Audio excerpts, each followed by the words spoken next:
আলাইহি ওয়াসাল্লাম। আলহামদুলিল্লাহ, আল্লাহ তাআলা আমাদের কত যত্ন করে, কত আদর করে সৃষ্টি করেছেন। আল্লাহ বলেন ওয়াতিন ওয়াজাইতুন ওয়াতুরি সিনিন হাজাল বালাদিন আমিন লাকাদ খালাকনাল ইনসানা ফি আহসানি তাকওয়িম। আল্লাহ বলতেছেন আঞ্জির ফল, জয়তুন ফল, তুর পাহাড় এবং কাবা ঘরের কসম খেয়ে আল্লাহ বলেছেন এত সুন্দর সুরত দিয়া আমি কাউকে সৃষ্টি করি নাই, সৃষ্টি করেছি একমাত্র ইনসানকে। যারা বলে সুবহানাল্লাহ। ইনসান মানে মানুষ। আর এত সুন্দর সুরত দিয়ে আল্লাহ কোন জীবের সৃষ্টি করে নাই, করেছে একমাত্র ইনসানকে। সেই ইনসান হলো আমরা। আল্লাহ বলেন আমার ইনসান কত সুন্দর করে কপাল দিয়েছে, নাক দিয়েছে, কোন জীবের মধ্যে আছে? আল্লাহ বলেন কেন দিয়েছি? এই কপাল ও নাক জমিনে ঠেকায়া সিজদা করো, হুকুম টাকা কথা বলেন। আর সিজদাকারী আল্লাহ খুব পছন্দ করেন। জোরে জোরে বলে সুবহানাল্লাহ। কপাল ও নাক ঠেকায়া আল্লাহ জমিনে সিজদা করতে হুকুম করেছেন কি? আল্লাহ। কথা বলেন। আল্লাহ বলেন শুধু তাই নয়, তোমাদের আমি জোড়া হাড়ি দিয়ে হাত দিয়েছি শুধু কাজকর্ম করার জন্য না, আল্লাহু আকবার বলে তাহার বাদার জন্য। কথা বলেন। জোড়া হাড়ি দিয়ে কি দিয়েছে? হাত সৃষ্টি করেছেন, কোন জীবের মধ্যে নাই, আছে? আল্লাহ বলেন শুধু তাই নয়, তোমাদের জোড়া হাড়ি দিয়ে কোমর দিয়েছি আর হাঁটু দিয়েছি, কোন জীবের মধ্যে দেই নাই, দেশে। জোরে বলেন। আল্লাহ বলে কেন দিয়েছে? ওরে ইনসান, ওরে মাজা কোমর হেলাইয়া তোরা আমার রুকু করবি। জোরে বলেন সুবহানাল্লাহ। রুকু সিজদা করার জন্য। কিসের জন্য? রুকু সিজদা করার জন্য আল্লাহ কোমর দিয়েছে, জোড়া হাড় দিয়ে, হাঁটু দিয়েছে, জোড়া হাড় দিয়ে। যখন রুকু সিজদা করা হয় আল্লাহর কাছে মাথা নত করে দাঁড়াইয়া থাকা হয়। কথা বলে। আল্লাহ তখন বলে ও ফেরেশতা, এই দেখো আমার বান্দা বান্দিরা আমার কাছে মাথা নত করে দাঁড়িয়ে আছে। জোরে বলে সুবহানাল্লাহ।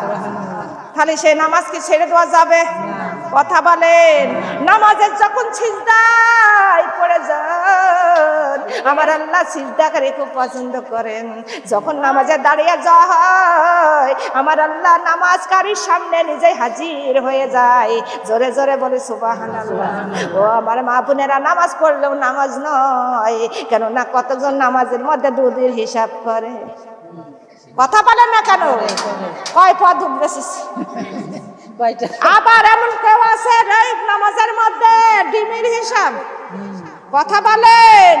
যতটুকু সময় আমরা নামাজে দাঁড়িয়ে যাব ততক্ষণ আমার স্বয়ং আল্লাহর সামনে আমরা দাঁড়িয়ে আছি, তত সময় আমাদের আল্লাহর সামনে আমরা দাঁড়িয়ে থাকবো। আর কোনো দিকে খেয়াল করা যাবে না, মনে মনে বলতে হবে আমার আল্লাহ আমার সামনে দাঁড়িয়ে আছে। আমার আল্লাহ বলেন বান্দারে তোমরা যদি আমার না দেখতেও পারো, তোমরা মনে মনে বলো আমার আল্লাহ তাআলা কুদরতের নজরে তোমাদের তাকিয়ে তাকিয়ে দেখতেছেন। জোরে জোরে বলি সুবহানাল্লাহ। আমার মা বোনেরা যখন দাঁড়িয়ে যাব তখন আমরা ভাববো আল্লাহর সামনে আমরা দাঁড়িয়ে আছি। যখন রুকুতে চলে যাব, যখন সিজদায় পড়ে যাব, যখন আমরা রুকুতে দাঁড়িয়ে যাব তখন মনে মনে ভাববো আল্লাহর কাছে মাথা নত করে আছি। কার কাছে? আল্লাহর কাছে মাথা নত করে দাঁড়িয়ে আছি। যখন সিজদায় চলে যাব তখনই মনে মনে ভাবতে হবে আমার আল্লাহ বলেন তখন আমার বান্দা এই মাটিতে তোমাদের সৃষ্টি করা হয়েছে। আবার পুরোনায় যখন সিজদায় চলে দেওয়া যায় তখন আমার আল্লাহ ডাকে দিয়ে বলে ও আমার বান্দারা আবার এই মাটির মধ্যেই তোমাদের মিশে যেতেই হবে। কথা বলেন। এই মাটিতে প্রথম নাম্বার সিজদায় বলে এই মাটিতে তোমাদের সৃষ্টি করা হয়েছে, আর দ্বিতীয় নাম্বারে সিজদায় আল্লাহ বলেন এই মাটির সঙ্গে তোমাদের আবার মিশিয়ে যেতে হবে। কথা বলেন। হে আমার মা বোনেরা, যখন খাড়া হয়ে আবার দাঁড়ায় আল্লাহু আকবার বলে আল্লাহ বলেন তোমাদের আবার কবর থেকে এরকম কিয়ামতের দিন উঠতে হবে। কথা বলেন। ও আমার মা বোনেরা, নামাজের মধ্যে শুধু আমাদের আল্লাহর দিকে দৃষ্টি, আল্লাহর দিকে নজর করতে হবে, আল্লাহর দিকে দৃষ্টি রাখতে হবে। কেননা এই অন্য কথায় অন্য দিকে খেয়াল করা যাবে না। আমরা যতটুকু সময় নামাজ আদায় করব, আমরা খেয়াল করে পড়বো। কথা বলেন, ঠিক না? হে আমার মা বোনেরা, আল্লাহ বলেন ইন্নাল্লাযীনা আমানু ওয়া আমিলুস সালিহাত কানাত লাহুম জান্নাতুল ফিরদাউসি নুজুলা।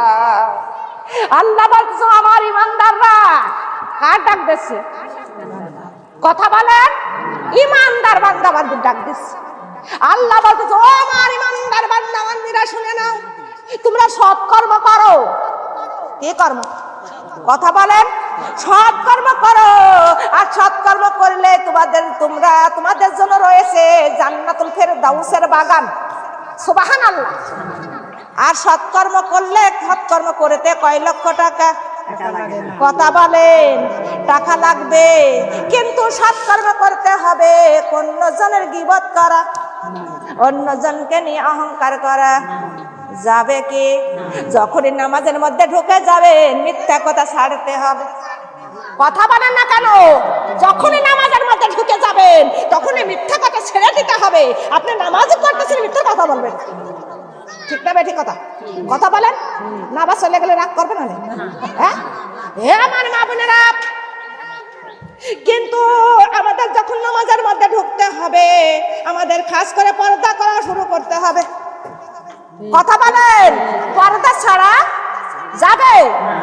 আমাদের যখন নামাজের মধ্যে ঢুকে যেতে হবে, তখনও মানুষের গীবত করাও ছেড়ে দিতে হবে, অহংকার করা। কথা বলেন। আমার মা বোনরা, নামাজ পড়লেও নামাজ হয় না, এমন কি নামাজেও পুরস্কার পাওয়া যায় না। নামাজ পড়তেছেন, আবার অন্যজনের মনে কষ্ট দুঃখ দিচ্ছেন। কথা বলেন না কেন? হে আমার মা বোনেরা, কিন্তু যখনই রোজা রাখতেছেন, আমাদের সামনে আমরা মাহে রমজান মাসে রোজা রাখবো। আর রোজা যখন রাখবেন, মিথ্যা কথা বললা যাবে কি? মিথ্যা কথা বলা যাবে না। রোজা রেখে ছবি দিয়ে খারাপ বস্তু দেখা, রোজা রেখে আমাদের কান দিয়ে কোনো পাপের কথা শোনা, রোজা রেখে জিহ্বা দিয়ে কোনো বেহুদা কথা বলা, রোজা রেখে কোনো হাত দিয়ে কোনো পাপের কর্ম করা, এই রোজা রেখে পাও দিয়ে কোনো পাপের কাজে হেঁটে যাওয়া যাবে কি?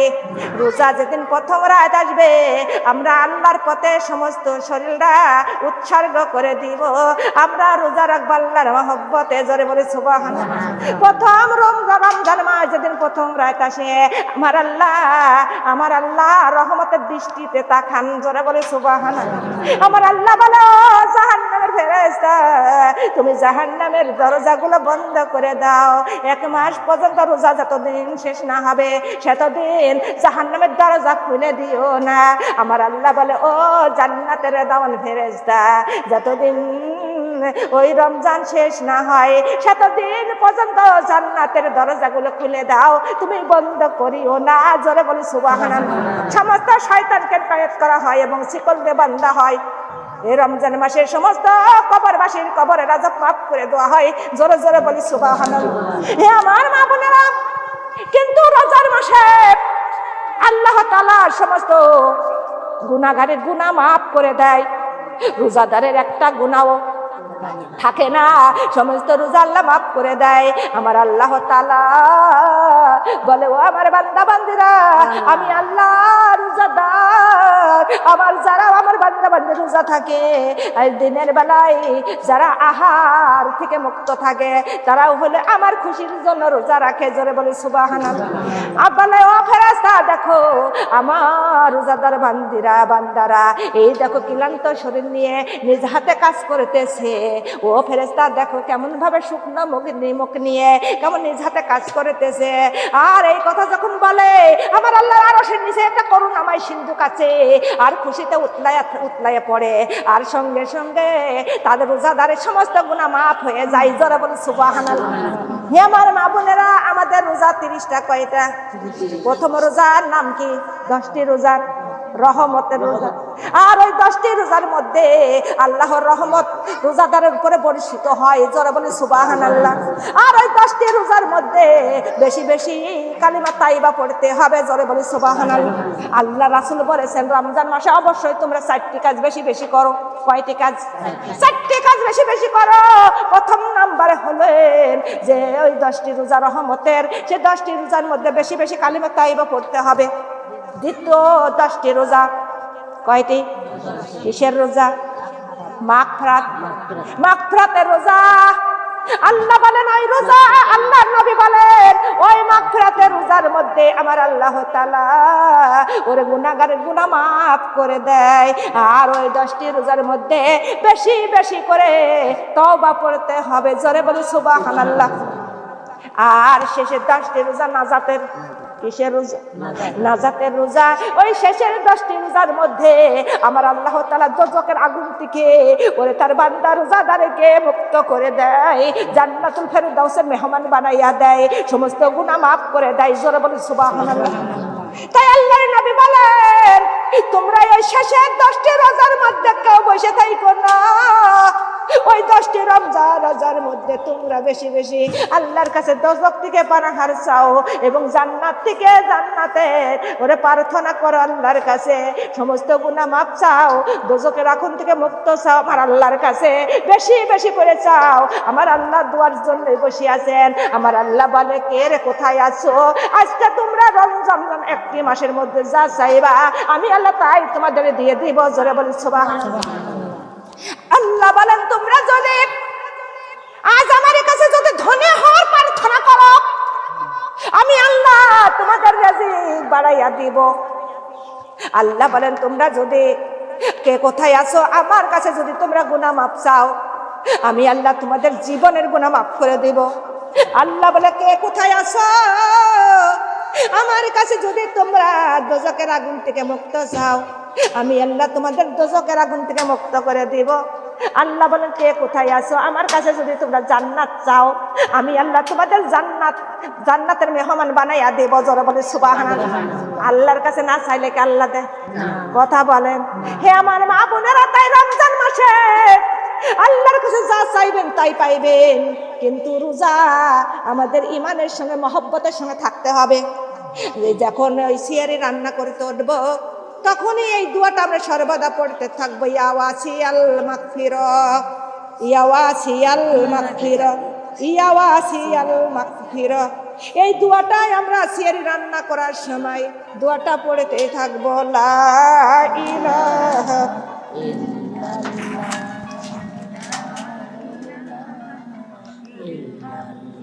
কালিমা লা ইলাহা কালিমা লা ইলাহা সুবহানাল্লাহ আলহামদুলিল্লাহ কালিমা লা ইলাহা ফুলের সাথে প্রজাপতি, ফুলের সাথে প্রজাপতি, চাঁদের সাথে তারা, আমার কবরের সাথী কেউ হবে না মাগো নামাজে রোজা ছাড়া, আমার কবরের সঙ্গী কেউ হবে না মাগো নামাজে রোজা ছাড়া। কালিমা লা ইলাহা কালিমা লা ইলাহা ইল্লাল্লাহ। ফুলের সাথে প্রজাপতি, ফুলের সাথে প্রজাপতি, চাঁদের সাথে তারা, আমার কবরের সাথী কেউ হবে না মাগো কোরআন হাদিস ছাড়া, আমার কবরের সাথী কেউ হবে না মাগো কোরআন হাদিস ছাড়া। কালিমা লা ইলাহা কালিমা লা ইলাহা ফুলের সাথে প্রজাপতি, ফুলের সাথে প্রজাপতি, চাঁদের সাথে তারা, আমার কবরের সাথী, কেউ হবে না মাগো এক মাসের রোজা ছাড়াই আমার কবরের সাথী, হবে না মাগো দান খয়রাত ছাড়া। কালিমা লা ইলাহা ইল্লাল্লাহ, কালিমা লা ইলাহা, কালিমা লা ইলাহা ইল্লাল্লাহু মুহাম্মাদুর রাসূলুল্লাহ সাল্লাল্লাহু আলাইহি ওয়াসাল্লাম। আলহামদুলিল্লাহ। রোজা রাখবো কার মহব্বত, রোজা রাখবো কার ভয়ে, আল্লাহর ভয়। আল্লাহর নবী করিম সাল্লাল্লাহু আলাইহি ওয়াসাল্লাম বলেন, যে ব্যক্তি রোজা রাখে না তার মতো অত ভাগা আর কেউ নাই। যে ব্যক্তি রোজা রাখলো না তার জীবনের গুনাহ মাফ হলো না।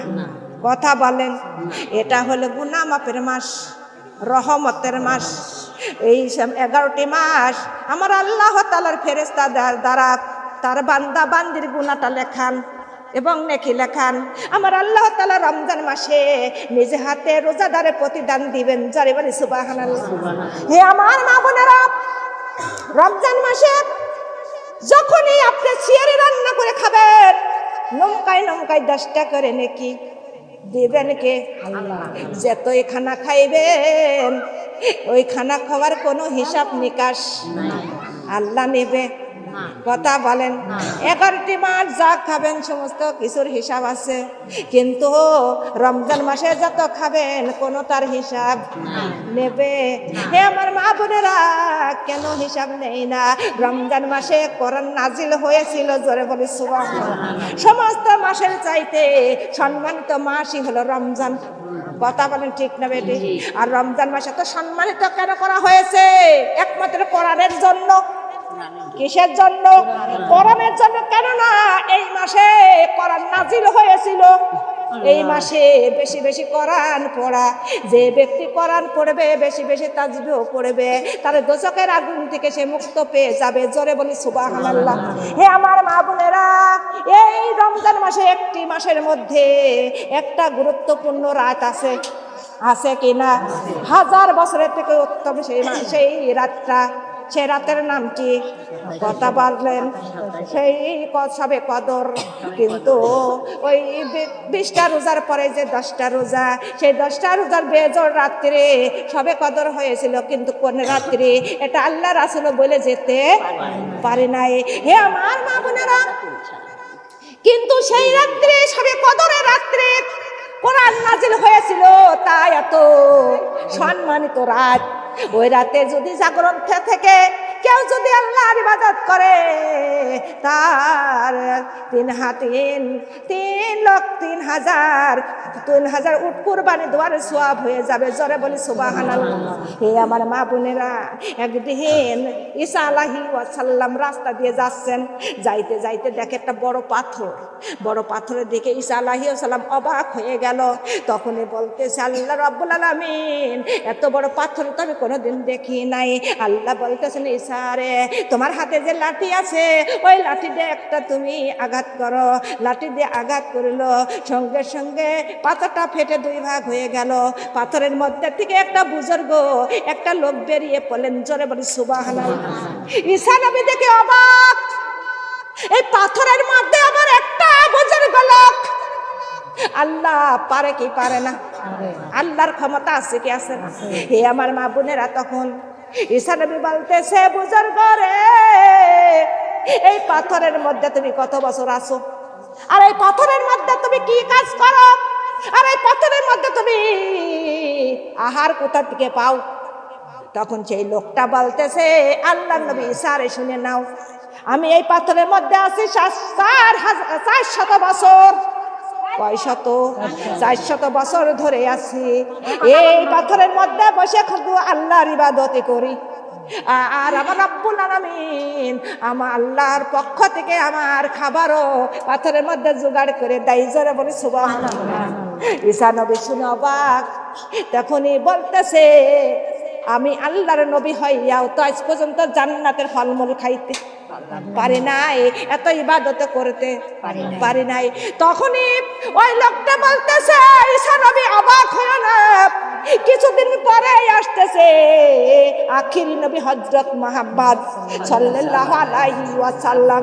ওরে তার উম্মত গুনরা আসবে, তার উম্মত গুনরা আসবে, তার উপরে একটা মাস আসবে রহমতের মাস। সেই মাসটার নামই হলেন রমজান মাস। ওই রমজান মাসের মধ্যে একটা রাত হবে, ওই রাতটার নাম হবে শবে কদর। ওই রাতে যদি আখিরি নবীর উম্মতরা একটা রাতে যদি জাগরণ থেকে আল্লাহর ইবাদত করতে পারে, ওরে আমি 400 বছর ধরে যে ইবাদত করেছি, ওই ঈসা নবী আখিরি নবীর উম্মতরা একটা রাতে জাগরণ থেকে ইবাদত করলে আমার চাইতে বেশি ইবাদত করবে, আমার চাইতে বেশি নেকি লাভ করবে। জোরে বলি সুবহানাল্লাহ। তখন ঈসা নবী অবাক হয়ে গেল। অবাক হয়ে তখন বলতেছে, রব্বুল আলামিন, আমি যদি নবী না হইয়া যদি আখিরি নবীর উম্মত হতে পারতাম, তাহলে আমি এক রাত ইবাদত করে আমি বেশি নেকি লাভ করতে পারতাম। কিন্তু আমি নবী হইয়া আমার এমন সৌভাগ্য আছে? কোন নবী রাসূলের উম্মতরা এমন রহমতের মাস পাইছে? কোন নবী রাসূলের উম্মতরা কোরআন কি পেয়েছে? এমন নবী রাসূলের উম্মতরা কোনদিন শবে কদরের রাত পাই নাই। আমরা আখিরি নবীর উম্মত।